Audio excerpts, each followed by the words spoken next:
बिस्मिल्लाहिर्रहमानिर्रहीम। अस्सलाम वालेकुम दोस्तों, मैं फ़हीम अब्बास आपको न्यूज़ कैफ़े में खुश आमदीद कहता हूँ। और मैं हूँ ज़हरा रज़ा। अस्सलाम वालेकुम। मेरी तरफ से भी तमाम देखने वालों को खुश आमदीद। उम्मीद करते हैं कि आप सब लोग खैरियत से होंगे, अच्छे होंगे और अपनी सुबह का एक अच्छा सा आगाज़ भी कर चुके होंगे। प्रोग्राम का आगाज़ करते हैं। प्रोग्राम में आज हम एक इंतहाई अहम मौजू पे बात करने वाले हैं। भाई, समाजी माहरीन के मुताबिक कोई भी ताल्लुक़ और कोई भी रिश्ता परेशानियों से मुकम्मल तौर पे खाली नहीं होता है और ताल्लुकात में परेशानियां आना और इन जितने भी बहरान हैं उनका मुकाबला करना ये आम सी बात है। हम अगर अपनी सोसाइटी में देखें तो यहाँ पे अगर ताल्लुक़ की बात की जाए तो हर दूसरा शख्स वो शादीशुदा ज़िंदगी से वो नाराज़ नज़र आता है, शिकायत करता हुआ नज़र आता है। और अगर वैसे देखा जाए तो हर दूसरे घर में लड़ाई और झगड़े नज़र आते हैं हमें। आखिर इनकी क्या वजह है? और आपको पता है कि तलाक और खुला की शरह जो है वो आसमान को छू रही है। बर्दाश्त ख़त्म हो गई, एहसास ख़त्म हो गया और ना जाने कौन कौन सी शिकायत हमें सुनने को मिलती हैं। आखिर ये इतनी शिकायत को हमने अपने रिश्तों में जगह क्यों दे दी? हमें तो अपने इन रिश्तों में मोहब्बत को जगह देनी थी, हमें प्यार को जगह देनी थी और ये अचानक सारा कुछ हम किस तरफ निकल गए। आज इसी हवाले से हम बात करेंगे कि हम अपनी शादीशुदा ज़िंदगी को किस तरह खूबसूरत बना सकते हैं। वो कौन सी छोटी छोटी तब्दीलियाँ हैं जिनको अपनी ज़िंदगी में अगर दाखिल कर दिया जाए तो खुशियाँ और मोहब्बत भर जाए हमारे रिश्ते में। और आज इसी हवाले से हमारे साथ मेहमान भी मौजूद हैं जिनका तारुफ ज़ारा करवाएंगे। हमारे साथ स्टूडियो में मौजूद हैं सलमान राजा साहब जो कि माहिर शहूर हैं। अस्सलाम वालेकुम सर, कैसे हैं आप? वालेकुम अस्सलाम, अल्लाह का शुक्र है ज़ारा। अस्सलाम वालेकुम, कैसे हैं आप? अल्लाह का शुक्र है। फ़हीम, आप कैसे हैं? क्या बात। आज का बहुत अहम शो है, हम एक वक्फे की तरफ बढ़ रहे हैं। आपने कहीं नहीं जाना है बल्कि अब फ़ोन करके बता दें उन सारे लोगों को जिनको ज़रूरत है आज का ये शो सुनने की। कहीं मत जाइए, अब तक देखते रहिए न्यूज़ कैफ़े, देखते रहिए। अभी आपसे दोबारा मुलाकात होती है।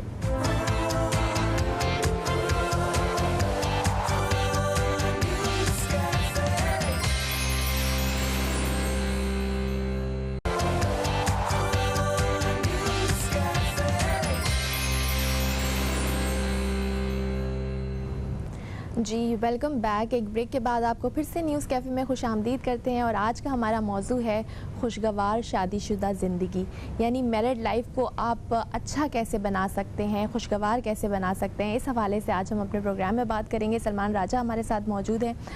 सर, टॉपिक हमने आप जो चूज़ किया है बहुत ही मेरे ख्याल है इस पर बात करना ज़रूरी है।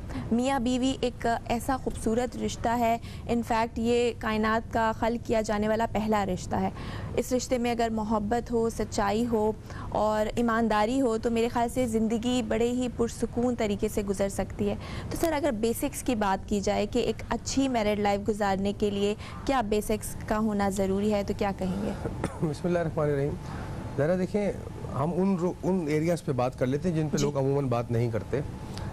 हमने अमूमन सुना है कि शादीशुदा ज़िंदगी जो है दो जिस्मों का और दो रूहों का मिलाप है। ये हम कॉमन सुनते हैं, बात बिल्कुल दुरुस्त है, लेकिन बात नामुकम्मल है किसी हद तक। और जो इसके अंदर कमी है उसी को लेकर इख्तलाफात पाए जाते हैं। दो लोगों के दरमियान शादी होना सिर्फ दो जिस्मों का और दो रूहों का मिलाप नहीं, दो अकलों का और दो शऊरों का भी मिलाप है। दो मेंटल लेवल्स का भी आपस में इंट्रैक्शन है। और जो सारे फसादात या इख्तलाफात जो मामलात हमारे माशरे में पाए जाते हैं वो इन्हीं एरियाज़ को लेकर है कि हमारा मेंटल कंपैटिबिलिटी नहीं होती, हमें इख्तलाफ राय होता है एक दूसरे से मियाँ बीवी को।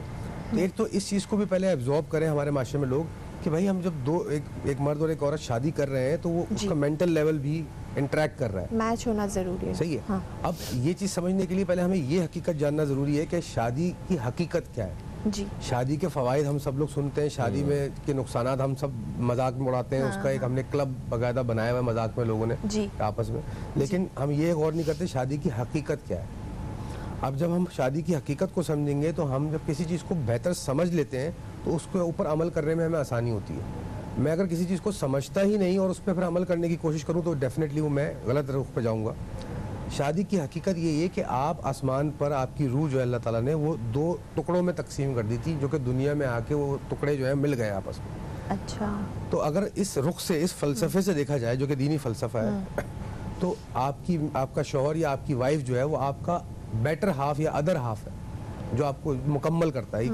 मशहूर है जुमला कि बेटर हाफ आपका कहा जाता है। तो जब आप इस तरीके से सोचेंगे कि जो सामने वाली शख्सियत है वो मुझे मुकम्मल करती है, तो ज़िंदगी गुजारने का और एक दूसरे को हैंडल करने का नज़रिया ही बदल जाता है। बिल्कुल सही, यानी कि कोई भी इंसान लाइफ पार्टनर के बगैर अधूरा है जी, ठीक है। तो अगर मतलब हर चीज़ को जोड़ों की शक्ल में पैदा किया गया है तो हमें इंसान के भी ये ज़िंदगी का बहुत बड़ा है एक मतलब एक फैसला होता है। किसी इंसान फितरी है, ये फितरत नजर आता है। हाँ। आपने ऐसा बड़ा अच्छा जुमला कहा कि हर चीज़ को जोड़ों में पैदा किया गया। तो जब आप थोड़ी देर के लिए आप अपने तमाम अकायद, लॉजिक, मेंटालिटी, ये जो भी आपको तालीमात मिली उसको साइड में रख के एक एलियन की तरह गौर करें, आप दुनिया को देख रहे हैं तो इस दुनिया में क्या हो रहा है, इसका निज़ाम क्या है, इस निज़ाम के अंदर हर चीज़ को जोड़ों में पोलैरिटी में बनाया गया अल्लाह ताला ने, ये बनाने वाले ने। तो जिस इंसान के साथ मेरा जोड़ा बना है या आपका जोड़ा है, किसी का भी जोड़ा बना हुआ है, तो हम 7.25 अरब लोगों को छोड़ के सिर्फ उसी इंसान के साथ सारे लड़ाई झगड़े फसाद और तकलीफें उसी के साथ ही हमने क्यों रखी हुई है? हालांकि उस इंसान के साथ तो हमारा ताल्लुक सबसे खूबसूरत होना चाहिए कि आपको हर चीज़ हसीन लग रही है, हर चीज़ अच्छी लग रही है। मतलब आपके पास महल है तब भी, और अगर आप एक छोटा सा खूबसूरत सा घर है तब भी, आपके पास जो कुछ है हर हाल में आप खुश होने चाहिए। और यहाँ पे हमारी खुशियाँ छिन जाती हैं उस शख्स की। आप देखेंगे मर्द की शादी होती है, वो शादी के 5 साल बाद गंजा हो जाता बंदा। औरत की शादी होती है, वो बेचारी का स्ट्रेस से सत्यानाश, गर्दन में दर्द और बुरा हाल। अजीब शादी, फैमिली के झगड़े, लड़ाई झगड़े, बच्चों की ज़िंदगी ख़राब हो रही है, उनकी तरबियत ख़राब हो रही है। एक कामयाब इंसान का क्या मकसद है कि क्या उसे सिर्फ सोसाइटी में अगर अच्छी औलाद दे दी तो मेरा ख्याल उसका मकसद पूरा हो गया ना। देखिए, ये तो एक अलग डिस्कशन है कि कामयाब इंसान वो होता है जो हर जिंदगी के हर रुख पर कामयाब हो, ठीक है, जो आलमी डेफिनेशन उसकी है। आपने बड़ी अच्छी बात की कि शादी होने के थोड़े अरसे बाद हमें जिस शख्स के साथ पूरी ज़िंदगी खुश रहना चाहिए, हम उसी से सबसे ज़्यादा नाराज़ और लड़ाई करने लग जाते हैं। उसकी एक वजह है, उसकी जो फिलोसॉफिकल एंगल है या हिकमत का जो उसका दर्जा है, उस पर हम बात कर लेते हैं कि जब तक हम खाम ख्याली में ज़िंदा होते हैं ना, फैंटेसी वर्ल्ड में होते हैं, जो शादी करने के इमीडिएट बाद जो टाइम होता है वो फैंटेसी वर्ल्ड होती है। आपको हर चीज़ खूबसूरती की नज़र से आप देख रहे होते हैं, रियलिटी की नज़र से नहीं देख रहे, हकीकत की नज़र से नहीं देख रहे होते। लेकिन जब थोड़े अरसे बाद रियलिटी किक इन करती है, यानी कि हकीकत अंदर बीच में आती है आप दोनों के दरमियान, आपको ज़िंदगी, घर का मामलात देखने हैं, कमाना है, बच्चे हैं, दवाई है, मामलात हैं, तो फिर वो आप जो कह रहे हैं कि फिर वो वाला फेज शुरू होता है कि लड़ाई और झगड़ा और नाराज़गी, इख्तलाफात। उसकी वजह ये कि हम अपने अंदर, अपने माइंड के अंदर जो है वो खाम ख्याली में चीज़ों को लेके फैंटेसाइज करके चल रहे होते हैं। मैंने जितने भी हकीकत पसंद लोग देखे हैं उनको मैंने देखा है कि उनकी अज़दवाजी ज़िंदगी इंतहाई खुशगवार और बेहतरीन बैलेंस गुजर रही है। और बैलेंस होने का मतलब खुशगवार नहीं होता। खुशगवार होने का मतलब भी ये नहीं होता कि हर चीज़ आपके तरीके से अच्छी होगी जैसा आप समझते हैं। खुशगवार के मायने बिल्कुल ये नहीं होते। अदबी लेवल पे खुशगवार के मायने होते हैं कि जो चीज़ आप पर जिस तरह भी गुजरे वो आप उसको, जो भी उसको आप गवारा कर लें तो आप खुश रहें। जो भी गवारा हो रहा है आपसे उस पर आप खुश रहें तो इसको खुशगवार कहेंगे। यानी कि आप पर जो भी गुजर रही है, अच्छे बुरे हालात, इख्तलाफ राय भी होता है छोटी छोटी बातों पे। भाई कमरे के अंदर आपने ये चीज़ यहाँ रखी क्यों छोड़ दिया, आप अपनी वाइफ से शिकवा करते हैं या वाइफ हस्बैंड से शिकवा करती है, बाथरूम के अंदर आप सफाई क्यों नहीं करते, छोटे छोटे इशूज़ होते हैं ना। ये चीज़ ही जी लेना और इन चीज़ को टॉलरेट कर लेना ही ज़िंदगी का नाम है। इसी को ज़िंदगी कहा गया। इन पे इख्तलाफात खड़े कर देना, इन मामलात को अना का मसला बना लेना, इसको खुशगवार या जिंदगी का बैलेंस आप होना खुश रहें और बदसुकूनी ना हो तो वही खुशगवार। देखिए, ऐसा हो नहीं सकता कि अगर एक मेरी वाइफ है, एक ही है, तो एक वाइफ है, मैं चाहूँ कि जी मेरी वाइफ मेरी जैसी हो जाए। सबसे बड़ी गुमराही इस राह में, मेरे ख्याल से यहाँ से ये प्रॉब्लम जो है वो शुरू होती है जब आप किसी अपनी मर्जी किसी पे मुसल्लत जब आप करना अपनी चाहते हैं। शख्सियत मर्जी से भी बुलंद, ज़हरा कि अपनी शख्सियत जैसा किसी की शख्सियत को बनाना चाहते हो, ऐसा नहीं हो सकता। सही। दो अलग शख्सियतें हैं, उनका मिजाज, उनकी शख्सियत, उनकी आदात, उनके अदवार वो अलग हैं, आपके अलग हैं। आपको करना क्या चाहिए, आइडियल सिचुएशन क्या है? सर ये भी हम एक कॉलर हमारे साथ हैं, अभी बात करते हैं इस पे भी। अस्सलाम वालेकुम जी। अस्सलाम वालेकुम। वालेकुम सलाम। कौन है, कहाँ से बात कर रहे हैं? याहिया बात कर रहा हूँ, कराची से, आपका बड़ा रेगुलर कॉलर रहा हूँ। जी अस्सलाम वालेकुम याहिया भाई, कैसे हैं आप? अल्लाह का शुक्र। कैसे हैं फहीम भाई? अल्हम्दुलिल्लाह अल्हम्दुलिल्लाह। आज तो आप माशाल्लाह बहुत स्मार्ट लग रहे हैं, माशाल्लाह माशाल्लाह। शादी के नाम था ना टॉपिक में, तो मैंने कहा जरा तैयार होकर आना चाहिए। बिल्कुल बिल्कुल। आप पहले तो आपके मौजूद मेहमान को सलाम, बहुत अच्छी बात ये समझाते हैं। देखिए मेरे ख्याल में शादी, जाहिर है मेरी शादी को 22 साल हो गए, ये तो शादी जो है ना वो खुशगवार तब्दीलियां वो 1 साल तक रहती है, उसके बाद जो है ना तब्दीलियां कुछ और हो जाती है। लेकिन देखिए हमने अल्हम्दुलिल्लाह जिंदगी, जैसे इन्होंने कहा ना कि देखिए कोई भी एक हमसफर आपका साथ ऐसा हो नहीं सकता कि खिलाफ राय उसके ना हो या कोई लड़ाई झगड़ा ना हो। मेरा जो कहना है कि देखिए जो भी आपका जीवन साथी है ना उसको कुछ अच्छाइयों और कुछ बुराइयों के साथ एक्सेप्ट करें। अगर आप टोटल चाहेंगे कि आपकी बीवी बिल्कुल ही आइडियल हो या आपका मियां आइडियल, ऐसा हो नहीं सकता। जो मेरा क्वेश्चन है ना, क्योंकि आजकल मैं जिस घर में जा रहा हूँ एक मसाइल खड़े हुए हैं, बहुत ज्यादा इख्तिलाफ हो रहे हैं, डिवोर्स का रेशो बेइंतहा बढ़ चुका है। अब क्योंकि अदम बर्दाश्त मर्द में भी नहीं है और औरत में भी नहीं है। मेरा सवाल उन लोगों के लिए जो ज्वाइंट फैमिलीज में रहते हैं फहीम भाई, जो लोग जाहिर एक फैमिली होती है, सिर्फ मर्द का नहीं होता, मर्द बेचारा ये होता है कि वो अगर बीवी की मानता है तो मां नाराज है, मां मानता है तो बीवी नाराज हो जाती है। अब उसको बैलेंस लेके चलना और अपने नर्व्स को कंट्रोल करना बहुत मुश्किल। लोग मसाइल, नफ्सियाती मसाइल का शिकार हो गए। मेरा सवाल भाई से है कि अगर आपके घर में ज्वाइंट फैमिली में अगर मसाइल का शिकार है तो आप किस तरह बैलेंस करके चलेंगे, ये मेरा क्वेश्चन है। Thank you so much. बहुत शुक्रिया, बहुत शुक्रिया ये आया आपकी कॉल का। तवाज़ुन। देखिए तवाज़ुन सिर्फ जॉइंट फैमिली में नहीं, हर जिंदगी के हर मामले में होना चाहिए, जैसे हमने अर्ज किया। लेकिन उनका सवाल स्पेसिफिक है कि जॉइंट फैमिली में किस तरह तवाज़ुन क्रिएट किया जाए। देखिए जॉइंट फैमिली के अपने एक डायमेंशंस होते हैं, अपने एरियाज़ होते हैं जिनको समझना ज़रूरी है। उसके फ़ायदे भी नुकसानात भी हैं। फ़ायदे ये है कि भाई आपको सिक्योरिटी मिलती है ज़्यादा, आप घर से बाहर निकले हो, आपके बीवी बच्चे साथ हैं। ख़वातीन को ये फ़वाइद मिलते हैं कि जी आपके दुख दर्द में आपके साथ दूसरी ख़वातीन खड़ी हुई हैं, आपके काम बांटने के लिए, आपका हाथ बटाने के लिए, आप मिल बांट के काम कर दो। ये फ़वाइद भी हैं, नुकसानात भी हैं। बच्चों की परवरिश के लिए साथ माहौल मिला हुआ है, आपके दूसरे बच्चे खेलने वाले, घर के अंदर ही एक माहौल बना हुआ है। बुजुर्ग हैं, लेकिन उसके अपने कह लीजिए रिस्ट्रिक्शंस भी हैं कि आपकी प्राइवेसी हिट हो रही है किसी हद तक जो है आप पर नज़रें रखी जा रही होती हैं। जो शिकायत करती ख़वातीन की, आपको कुछ खाना है तो आप सबके लिए लाओ तो खा सकते हो नहीं, इस तरह के इशूज़ फेस होते हैं। तो जैसे इन्होंने खुद कहा कि आइडियलिज्म को नहीं देके हमें चलना चाहिए कि आइडियल लाइफ हो कि जी ऐसा हो जाए तो बस आइडियल है।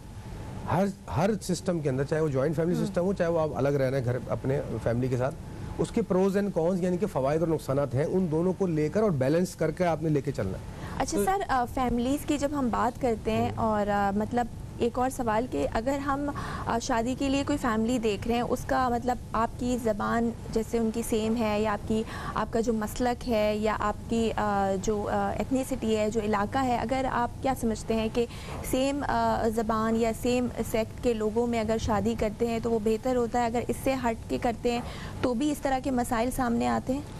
देखिए ज़रा जो रिलीजियस टीचिंग हमें मिलती है उसमें तो कहा गया कि अपने बराबरी और उससे कम, अपने जो फाइनेंशियल स्टैंडर्ड है उससे कम के लोगों में शादी की जाए। अगर आप बेटी ब्याह रहे हैं तो, अगर लड़के के लिए लड़की ढूंढ रहे हैं तो, और अगर अपनी बेटी ब्याह रहे हैं तो अपने से ऊंचे लोगों में शादी करें ताकि वो वहाँ खुश रहे। ये एक स्टैंडर्ड हमारे कल्चरल भी बने और रिलीजन भी हमें गाइडलाइन मिलती है। नंबर 1 आपने बात की कि एथनिक बैकग्राउंड देखा जाए, कल्चर देखा जाए और रिलीजियस बैकग्राउंड, ये बात बहुत सब्जेक्टिव है, ये पर्सन टू पर्सन डिपेंड करती है। फर्ज करें मैं एक्स कल्चर से ताल्लुक़ रखता हूँ लेकिन मैं इंतहाई गुस्सीला इंसान हूँ, और ये जो है ये वाई कल्चर से, ये भी एक्स कल्चर से ताल्लुक़ रखते हैं लेकिन इंतहाई नरम मिजाज इंसान है, तो बड़े फ़र्क सामने आ जाएंगे। इनकी शादी किसी सेम कल्चर की लड़की से होगी तो वो अलग कॉन्सिक्वेंसेज है, मेरी होगी तो अलग कॉन्सिक्वेंसेज है, और यही चीज़ ख़वातीन पर भी अप्लाई होती है। तो ये बात इंतहाई सब्जेक्टिव हो जाती है। हाँ, जो बाहिकमत लोग कहते हैं कि जब आप रिश्ता करने जाएँ तो क्या चीज़ देखें, लड़की के लिए जब आप देखें तो उसका किरदार देखें और उसकी माँ का किरदार देखें। बिल्कुल। और जब लड़के को पसंद करने जाएं तो लड़के का किरदार देखें और उसके बाप का किरदार देखें। तो किसी इंसान को अगर ज़्यादा कल्चर पसंद हो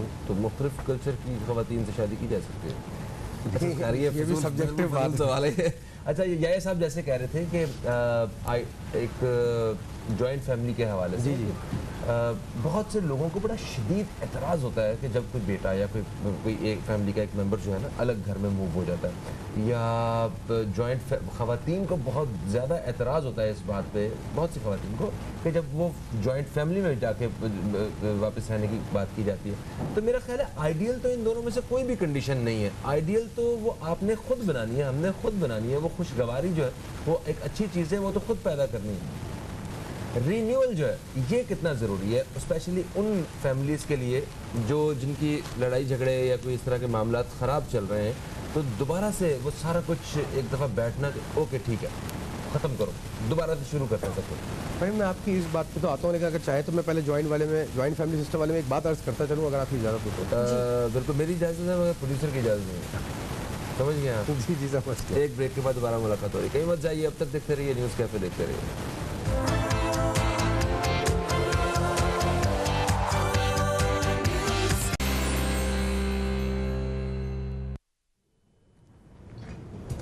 एक वक्फे के बाद आपको फिर से खुश आमदीद कहते हैं हम न्यूज़ कैफ़े में। और न्यूज़ कैफ़े में आज हमारे साथ प्रोफेसर सलमान राजा साहब मौजूद हैं, जिनसे हम बात कर रहे हैं खुशगवार शादीशुदा ज़िंदगी के हवाले से। और अब ये भी हमें ज्वाइन किया है हमारी भाभी, मुख्तलिफ़ मौज़ूआत पे हम इनसे रहनुमाई लेते हैं, और पाकिस्तान की एक नामवर सोशल वर्कर भी हैं भाभी आलिया सारिम साहिबा। हम आपको खुश आमदीद कहते हैं। अस्सलाम वालेकुम। वालेकुम अस्सलाम। कैसी तबीयत आपकी? अल्लाह का करम, हमेशा की तरह। हमारे इस मौजू के इस इंतखाब पे क्या कहेंगे आप? ये वो मौजू है जिस पर बार बार बात करने की ज़रूरत है, और हमारे बच्चों को इसकी अवेयरनेस देने की बहुत ज़रूरत है। बच्चों को बहुत जगहों पर, और बच्चों से मुराद मैं 25 साल की भी बच्चियों के लिए और लड़कों के लिए बात कर रही हूँ, गुमराह किया जा रहा है। हम इस पर बात करते रहेंगे, कोई ना कोई तो हमारी आवाज़ सुनेगा और हमारे पीछे आएगा, और हम उन नानियों दादियों को जिंदा रख पाएंगे अपनी सोसाइटी में जिनको आउटडेटेड कहा जा रहा है। सही सही। अच्छा भाभी, आजकल के दौर में आपको क्या लगता है कि शादी करना और शादी निभाना इतना मुश्किल क्यों हो गया है? क्या हम बहुत ज़्यादा डिमांडिंग हो गए हैं, या हमारी एक्सपेक्टेशंस जो लेवल है वो बहुत ज़्यादा हाई है, कि हम मतलब रिश्तों को बहुत ज़्यादा परफेक्शन के चक्कर में कॉम्प्लिकेट करते जा रहे हैं? अल्फाज की तकरार करती हूँ। हम दम से गए हमदम के लिए, हमदम की कसम हमदम न मिला। हम मर ही गए मरहम के लिए, मरहम की कसम मरहम ना मिला। तो जो आपने डिमांड की बात की है वो ये वाली चीज़ है। आप किसी को अपना हमदम भी ना समझें, और प्लीज़ भीख ना मांगें आप किसी से कि भाई मुझे मोहब्बत दे दो, मेरा ख्याल कर लो, मैं दुखी हूँ, ज़ख्म है, इस पे मरहम लगा दो। ये दुनिया पिछले 10 साल से पीछे बेहतर हालात थे, अब 10 साल से मरहम नहीं लगाती, जख्म देखकर उस पर नमक छिड़कती है। तो आप मेंटली प्रिपेयर्ड रहें। हम इंसान बहुत अच्छे हैं, अच्छे पैदा हुए हैं, लेकिन अब एक टेक्नोलॉजी मोबाइल फ़ोन ने हमारी ज़िंदगी को बहुत बदला है। तो जब तक हम मोबाइल फ़ोन को इस्तेमाल नहीं कर लेते, इस वक्त तो मोबाइल फ़ोन हमें इस्तेमाल कर रहा है, तो जब तक हम इतने वेल अवेयर ना हो जाएं कि हम इसे इस्तेमाल करें, इन चीज़ों से दूर रहना चाहिए। शेक्सपियर कहते हैं कि मैं हमेशा खुश रहता हूँ क्योंकि मैं किसी से कोई उम्मीद ही नहीं करता। तो आपकी बात का यही जवाब है कि हमें मरहम नहीं मिलेगा, ये हम सोच लें, हमें हमदम नहीं मिलेगा, ये हम सोच लें, लेकिन हमने जख्मों पे मरहम लगानी है दूसरों के, और हमने हमदम बनना है। हमें बेवफाई मिलेगी और हम वफा करते चले जाएंगे। हमने अपने अमाल का जवाब दे हैं, हमने उसको सीधा सीधा रखना है। तो मेरे अल्फाज दो तरफ से चल रहे हैं। दुनिया से एक्सपेक्टेशन नहीं है, लेकिन मैंने दुनिया को बहुत कुछ दे के जाना है, और मैंने खुश रहना है क्योंकि मुझे किसी से मैंने कोई उम्मीद नहीं रखनी। और प्लीज़ भीख में चीज़ें मांगना छोड़ दें। अभी एक बड़ा प्यारा एक मेरी नज़र से गुजरा था कि एक बूढ़ा शख्स कह रहा था कि दवाई सस्ती कर दो, बेटे से पैसे मांगते शर्म आती है। ये इतना तकलीफ दे जुमला था कि हम देखें, इंस्टीट्यूशन तो वो ये शादी होनी चाहिए, नहीं होनी चाहिए, फिर शादी होगी, फिर बच्चे होंगे, फिर हम बच्चों को कहाँ ले जाकर खड़ा करेंगे? क्या हम बच्चों को, वहाँ के बच्चे हमसे सब कुछ मांग सकते हैं? देखिए, अमीर आदमी बच्चों को जायदाद देता है, एक दरमियाना मुतवस्सित तबके का बंदा या गरीब बंदा औलाद को सिर्फ जिंदगी देता है, अपनी पूरी जिंदगी देता है, अपनी मेहनत देता है। लेकिन उसके बाद अगर हम उन हालात में हैं कि बाप ये कहे दवाई सस्ती कर दो, बेटे से पैसे मांगते मुझे शर्म आती है, तो वो जो इंस्टीट्यूशन जिसकी हमने बात की, क्या वो कहीं अपनी जगह मौजूद है? मौजूद तो है, लेकिन किन हालात में हम उनको डिस्कस करें। चीज़ें कुछ आगे पीछे हो रही हैं, हमें उन्हें बेहतर करना है और बेहतरी की तरफ लाना है। बिल्कुल सही है। और कोई भी चीज़ जो है वो अगर गौर व फिक्र किया जाए और मदद बारी ताला से मतलब हल किया जाए, तो ऐसा मुमकिन ही नहीं है कि आप किसी चीज़ के सोल्यूशन की तरफ ना पहुंच सकें। फहीम भाई, मांगने की ज़रूरत नहीं है। किससे मांगना है? अल्लाह ताला से मांगना है। तू गनी है, 100 खजानों से अता कर मालिक, मुझसे दर दर का तमाशा नहीं देखा जाता। बिल्कुल ऐसा, बिल्कुल ये ऐसा। उम्मीद कर लें, चीज़ें बेहतर हो जाएंगी।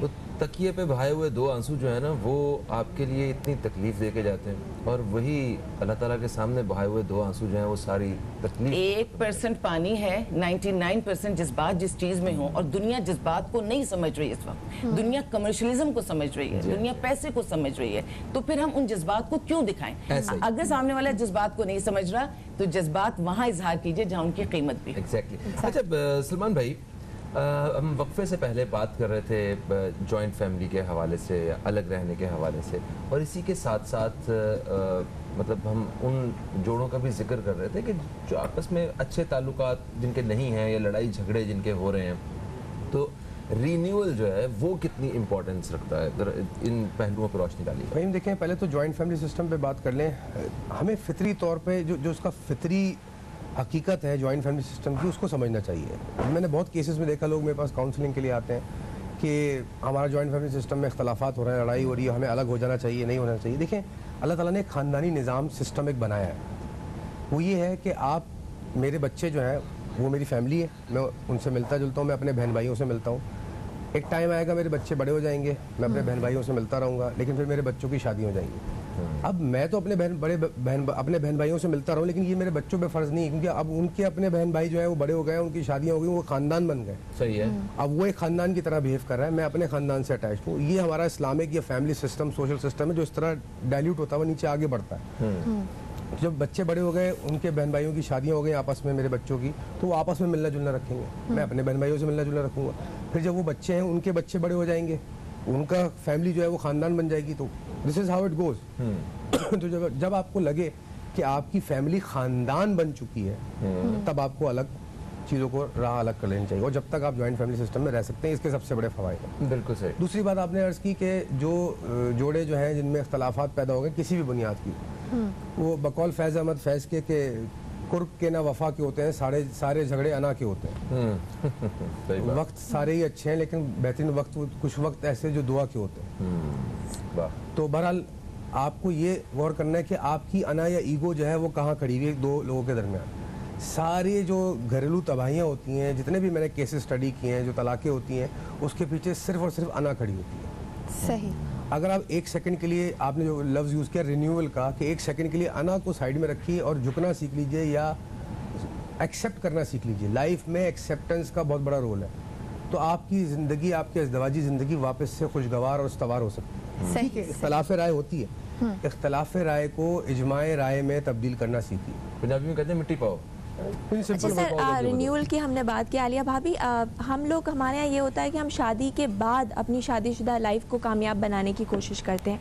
क्या ऐसा ना हो कि हम पहले मतलब जब हम रिश्ता कर रहे होते हैं तो हम इन चीज़ों को देख लें, बजाय इसके कि हम मटीरियलिस्टिक हो जाते हैं या लुक्स की तरफ देखते हैं, अपीयरेंस की तरफ देखते हैं। आप क्या समझती हैं कि शादी करते वक्त अगर मेंटल कंपैटिबिलिटी या आपका जो आपके घर वाले हैं और आप जिनसे शादी कर रहे हैं उनका रवैया, उनका ख़ानदान और उनकी तालीम, ये सारी चीज़ें देख ली जाएं, तो ये बात के मसले बेहतर हो सकते हैं? बिल्कुल। और शादी दो इंसानों में नहीं होती है, दो खानदानों में होती है, और उससे पूरी नस्ल इंसानी चलनी होती है, तो ये बहुत अहम फैसले होते हैं। और शादी इस अंदाज में करनी चाहिए कि आप पूरी दुनिया के लिए तो एक इंसान होते हैं, लेकिन जिससे शादी करते हैं ना, वहाँ पर पूरी दुनिया आपके लिए होती है। ठीक है, ये कॉन्सेप्ट जब आप बना लें तो फिर वो रिश्ते मैंने कभी टूटते हुए देखे ही नहीं। जब आप सारी दुनिया को जमा करके एक रिश्ते पे ले आते हैं, और ये लाना इतना ज्यादा जरूरी है कि बाकी सारे रिश्ते इसी से निकल रहे हैं। दुनिया का पहला रिश्ता मर्द औरत का, मियाँ बीवी का, और आखिरी रिश्ता भी यही होगा।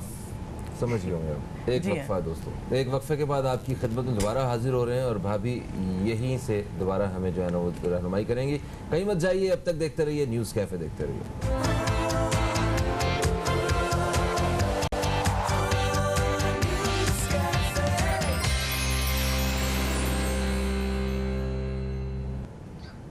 जी, एक ब्रेक के बाद आपको फिर से खुशामदीद करते हैं न्यूज़ कैफ़े में। आज का हमारा मौजू है शादीशुदा ज़िंदगी को खुशगवार कैसे बना सकते हैं।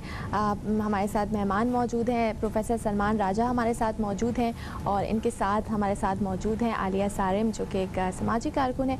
अच्छा आलिया भाभी, ब्रेक पे जाने से पहले हम बात कर रहे थे कि हम अक्सर बाद में देखते हैं शादी के बाद कि शादी के बाद कैसे हम उसमें बेहतरी लाई जा सकती है, लेकिन अगर पहले हम इन चीज़ों को देखें, रिश्ता करने से पहले मिले तो वहाँ आप बता रही थी क्या चीज़ें देखनी चाहिए? देखिए, शादी में मर्जी ज़रूर, पसंद ज़रूर शामिल होनी चाहिए, लड़का और लड़की दोनों की, ठीक है।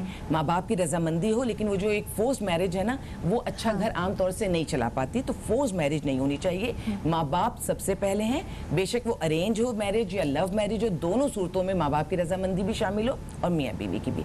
फिर दूसरा जुमला मैंने एक बोला था कि वैसे तो आप एक फर्द हैं पूरी दुनिया के लिए, लेकिन जब आप मियाँ बीवी बनते हैं तो समझिए कि उस एक फर्द के लिए पूरी दुनिया होती है। लेकिन जब ऐसा होगा फहीम भाई कि हम आज जैसे कमर्शियल दौर को देख रहे हैं कि हम बदलते रहें, यानी मियाँ बीवी को भी बदल सकता है, बीवी मियाँ को बदल सकती है। क्यों?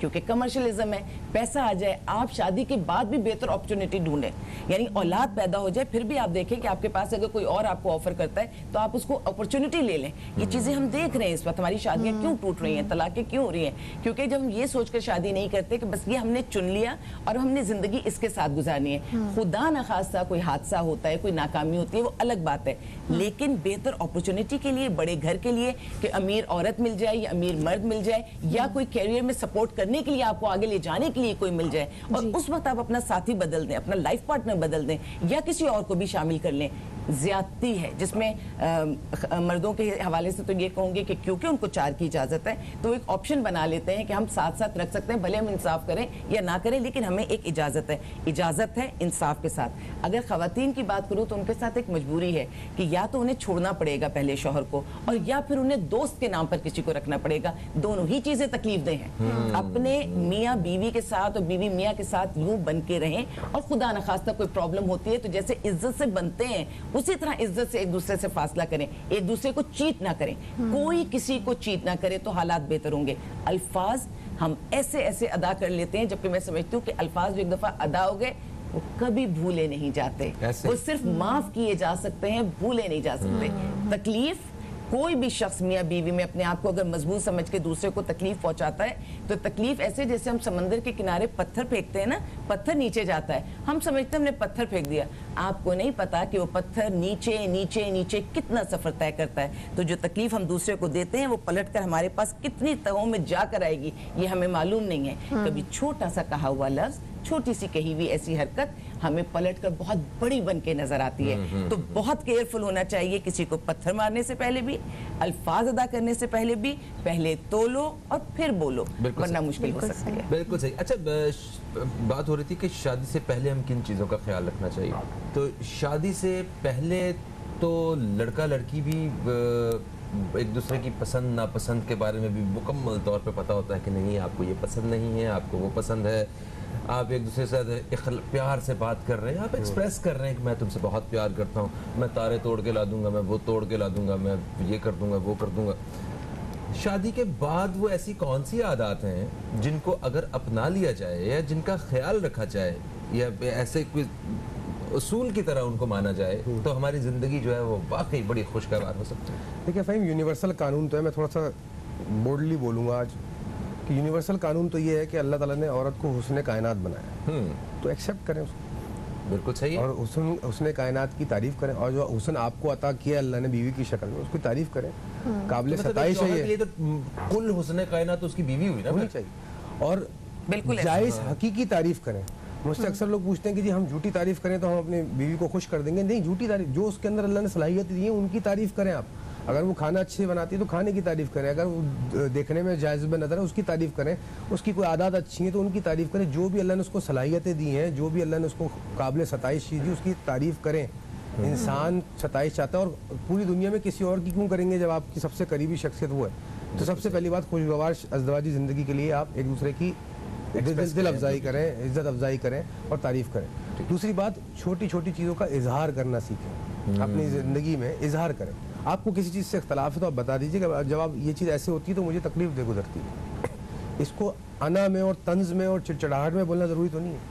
अच्छा, रीजनिंग ये दी जाती है कि जी मैं पूरे दिन का थका हुआ हूँ, ऑफिस से आया हूँ, मेरे पर बड़ा स्ट्रेस है, तो ख़वातीन रीजनिंग ये देती हैं हम पूरे दिन बच्चों ने बड़ा तंग किया जी, खाना पकाया, गर्मी में हम घर में पूरा दिन ये काम किए, घरेलू काम किए, हम तक।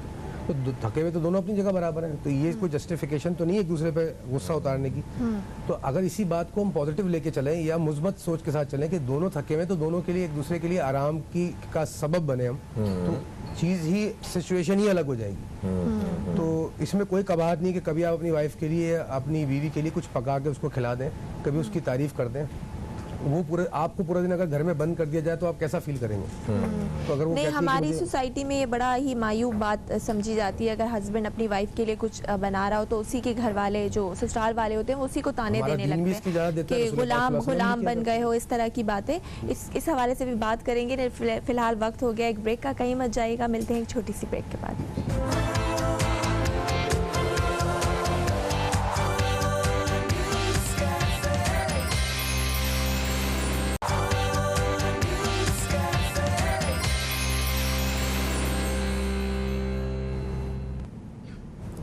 शादीशुदा जिंदगी और खुशगवार तब्दीलियां, यह है हमारा आज का मौजू। मैं हूं फ़हीम अब्बास, मेरे साथ हैं ज़ारा रज़ा और आप सब दोस्त देख रहे हैं न्यूज़ कैफ़े। हमारे साथ आज हमारे प्रोग्राम में मौजूद हैं जनाब प्रोफेसर सलमान राजा साहब और हमारे साथ भाभी मौजूद हैं, हमारी आलिया सारिम साहिबा।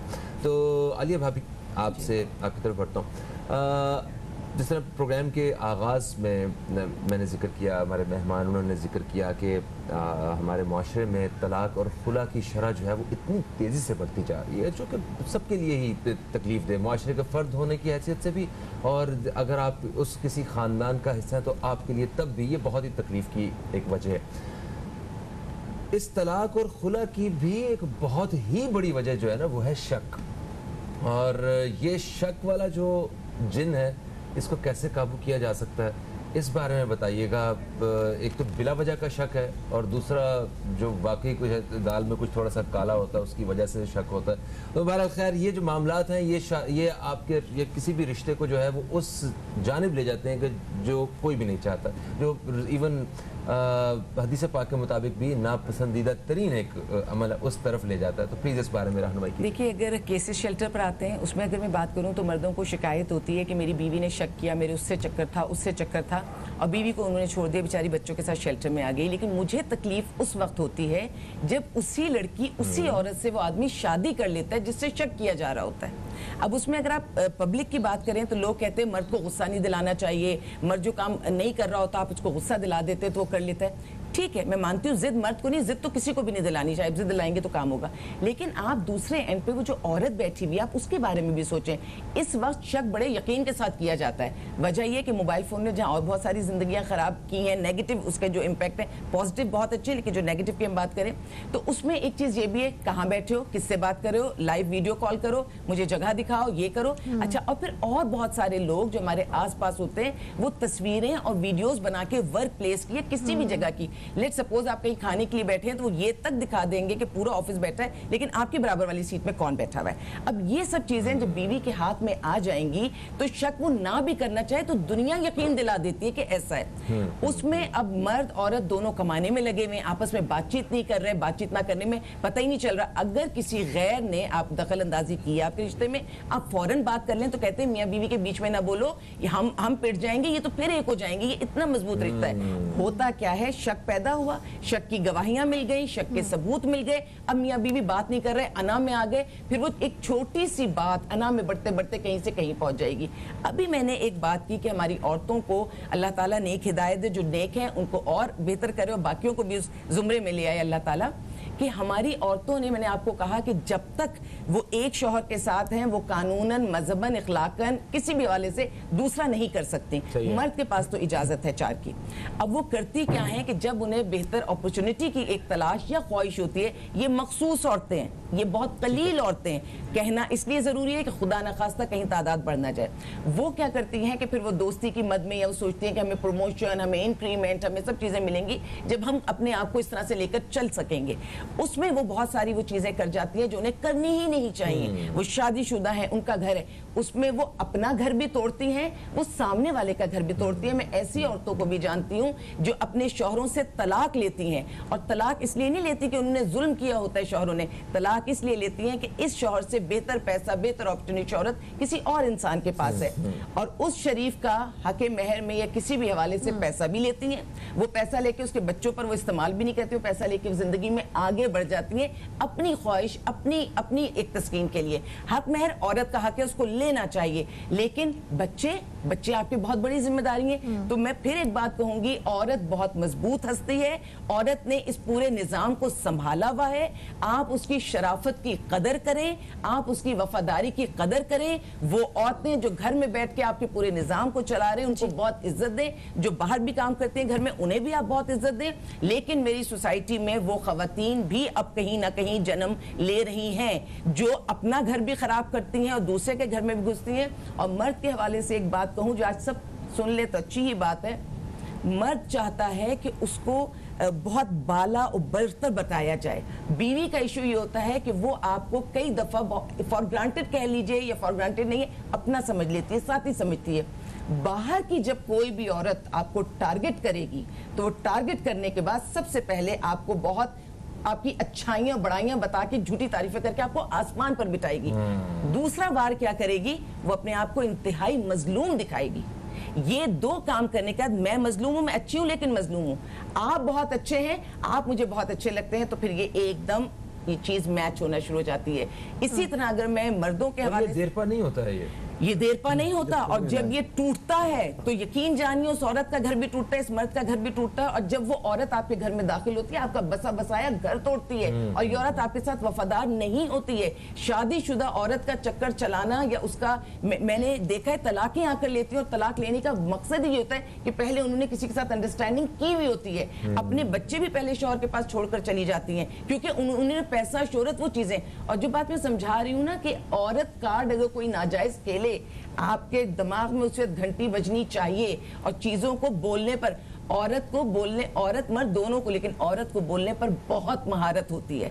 औरत के बोलने की स्किल बहुत बेहतरीन है, मर्द से कहीं ज्यादा बेहतरीन है, ठीक है। तो वो इस स्किल को अगर खुदा ना खासा नेगेटिव कर रही है तो मर्द हजरात अपने आप को बचाएं।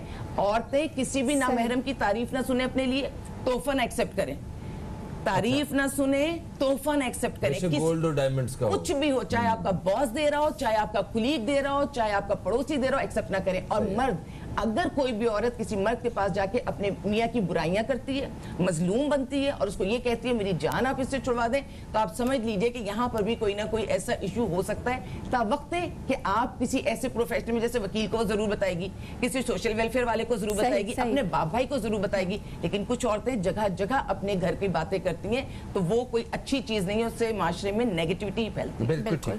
प्रोफेसर साहब, जैसे कि आलिया भाभी कह रही हैं कि अपनी जो एक मियाँ बीवी का जो रिश्ता होता है, मेरे ख्याल से वो ख़राब होना तब भी शुरू होता है जब आप अपनी पर्सनल बातें जो हैं वो दूसरों के साथ शेयर करना शुरू कर दें। और यहाँ मैं एक बात जिससे मैं डिसएग्री करती हूँ कि हमेशा कहा जाता है कि औरत घर ख़राब करती है, औरत ने उसका घर बर्बाद कर दिया। अगर एक मर्द है और एक औरत है, अगर दोनों शादीशुदा हैं या औरत शादीशुदा नहीं भी और मर्द शादीशुदा है, उसकी बीवी है, उसके बच्चे हैं, और वो अगर किसी और औरत को इतना वक्त दे रहा है या उसकी तारीफ़ कर रहा है या जो भी उसको तोहफे दे रहा है, तो वहाँ से स्टार्ट हो रहा है ना। वो तो जानता है कि मेरे बच्चे हैं, मेरी एक फैमिली है। तो आपको नहीं लगता कि मर्द जो है वो घर ख़राब करने का रीज़न बनते हैं? देखिए, हमने पहले अर्ज़ किया कि ये एक बाहमी ताल्लुक़ है और दोनों एंड से प्रॉब्लम क्रिएट हो सकती है। एक बैलेंस है ये। इसमें बहुत सारे ऐसे नासमझ मर्द भी होते हैं जो घर ख़राब करते हैं, बहुत सारी नासमझ ख़वातीन भी होती हैं घर ख़राब करती हैं। ये ताली दोनों हाथ से बचती वाली मिसाल है, और दोनों मामलात को लेके चलें, गाड़ी के चार पहिए हैं, वो सारी मिसालें आप भी जानते हैं, हम भी जानते हैं। कैच पॉइंट क्या है इसके अंदर? कैच पॉइंट ये है, इंसान को जो अप्रोच रखनी है अज़दवाजी ज़िंदगी चलाने की, वो सेल्फ सेंटर्ड नहीं रखनी है, अना परस्त वाली अप्रोच नहीं रखनी, अपनी अना को लेकर नहीं चलना। आप इसे हम कहते हैं कॉम्प्रोमाइजिंग अप्रोच। सही लफ्ज़ कॉम्प्रोमाइजिंग नहीं होगा, दूसरे के मामलात को देख के चलें, यानी कि उसकी कॉम्प्रोमाइज करना सीखें या एडजस्ट करना सीखें, एक दूसरे के लिए एडजस्ट होना सीखें। अगर मैं शाम में घर पे आके सिर्फ ये देखूं कि मेरी वाइफ दिन भर थकी हुई है, खाना भी पकाया है, सारे काम की जो भी उसके मामलात हैं उनको लेके, और मैं उसको आराम और राहत दूं, ये मेरी अप्रोच ये हो। और ऑन द पैरेलल उसके साथ साथ मेरी वाइफ की अप्रोच भी ये हो कि ये पूरे दिन थका आ रहा है बाहर से, मैं इसके लिए राहत का सामान बनूं या राहत का बायस बनूं। जब दोनों मियाँ बीवी इस अप्रोच से चलेंगे तो घर हमवार हो जाएगा, आपकी अज़दवाजी ज़िंदगी हमवार होगी। अच्छा, क्योंकि दोनों में से कोई एक भी इस अप्रोच से नहीं चलेगा तो तबाही फिर। अच्छा, छोटी छोटी शिकायतें उनको तो हल किया जा सकता है। वो अगर मर्द और औरत बैठ के, मतलब जैसे एक मर्द को ये शिकायत है कि मैं जब घर जाता हूँ तो मेरी बीवी जो है ना वो उसी तरह ही बाल बिखरे हुए होते हैं और कहती है आ गए आप इतनी सारा दिन, मतलब आपके घर से फ़ोन आया था, तो उसे सांस लेने दो। बट अच्छा, मर्द को भी आते साथ जो है वो सारी चीज़ें देख के आके चीखने चिल्लाने की ज़रूरत नहीं है। ये वो छोटी छोटी चीज़ें अगर दोनों चाहें तो अपने मामलात को बेहतर कर सकते हैं। अच्छा, जितना मर्द की जिम्मेदारी है जितनी औरत की जिम्मेदारी है, इसी के साथ साथ जो मैं अपने सवाल की तरफ आ रहा हूँ कि क्या हमारे फैमिली के बड़ों की भी उतनी ही जिम्मेदारी है कि मतलब बच्चों के घरों को, उनकी शादीशुदा ज़िंदगी को खुशगवार रखने के लिए अपना किरदार अदा करना? देखिए, जहाँ जॉइंट फैमिली सिस्टम होते हैं खासकर, और जो मुतवसत तबके के ख़ानदान है या उससे निचले लेवल के ख़ानदान है दर्जे के, वहाँ पे जो घर चलाते हैं वो बुजुर्ग चलाते हैं, बड़े। उनके एक हमारा एक निज़ाम है, कल्चर है हमारा कि कोई भी इशू होता है मियाँ बीवी में तो बड़ों को इन्वॉल्व किया जाता है और वो मामलात को वो सुलह करवाते हैं और मामलात को आगे लेके चलते हैं, डांट डपट करते हैं। और शादी के 3-4 साल या 5 साल कह लीजिए तो मियाँ बीवी तो बेसिकली एक दूसरे को समझ रहे होते हैं, इस रिश्ते को समझ रहे होते हैं। तो ये जो क्रूशल पीरियड होता है, कहते हैं ना 4-5 साल आपकी शादी सर्वाइव कर जाए, उसके बाद फिर ज़्यादा चांसेस होते हैं कि वो लंबी चलेगी। अगर इस 4-5 साल में नहीं चली तो फिर टूट जाती है। वो जो 4-5 साल है, ये बुजुर्ग आपके जो बड़े होते हैं उनका काम होता है इसको चलाना, क्योंकि वो नौजवान है, मुख्तगी नहीं है सोच के अंदर, तो बड़े बैठा के उनको सुलह करा के समझा के चलो भाई आगे चलो, होता है। जिंदगी ही अप एंड डाउन का नाम है। बिल्कुल सही। Thank you so much professor Salman Raja साहब, आप तशरीफ लाए। आलिया भाभी, आपका भी बेहद शुक्रिया। बहुत ही मुफीद बातें हमने अपने दोनों मेहमानों से आज की। यकीनन हमारी ज़िंदगियों में भी और जो टेलीविज़न के उस पार जो हमारे नाजरीन देख रहे हैं उनकी ज़िंदगियों में भी एक बेहतर फ़र्क आया होगा। समाजी माहिरीन के मुताबिक शादीशुदा ज़िंदगी को बेहतर बनाने के लिए जो तजदीद मोहब्बत है ये बहुत ज़रूरी है। आपको सारी चीज़ों को छोड़ के, भूल के, नए सिरे से आपको आगे बढ़ना होता है। कॉमन एक्टिविटीज़ जो हैं वो हमें चूज़ करने, वो शुरू करने की ज़रूरत है। आप इकट्ठे बुक रीडिंग करें, आप मूवीज़ देखें, जो भी आप करना आप मिल के करें। फैमिली गोल्स बनाने बड़े ज़रूरी हैं कि हमने अपने बच्चों को ये करना है या हमने वो घर लेना है, जो भी करना है मिल के आप टारगेट्स बनाएं। तोहफे तोहफ़ दें, पसंद नापसंद का एक दूसरे का पता रखें, आप शक से बचें और इखलाक से पेश आएँ। आपका एक असूल होना चाहिए कि हमने अपने घर में इससे ज़्यादा ये नहीं हो सकता, इतनी लिमिट्स हैं हमारी। फ़हीम अब्बास को, ज़हरा रज़ा को और न्यूज़ कैफ़े टीम को दें इजाज़त। आपसे इंशाअल्लाह कल फिर मुलाकात होगी। कल तक के लिए खुदा हाफिज़। पाकिस्तान जिंदाबाद।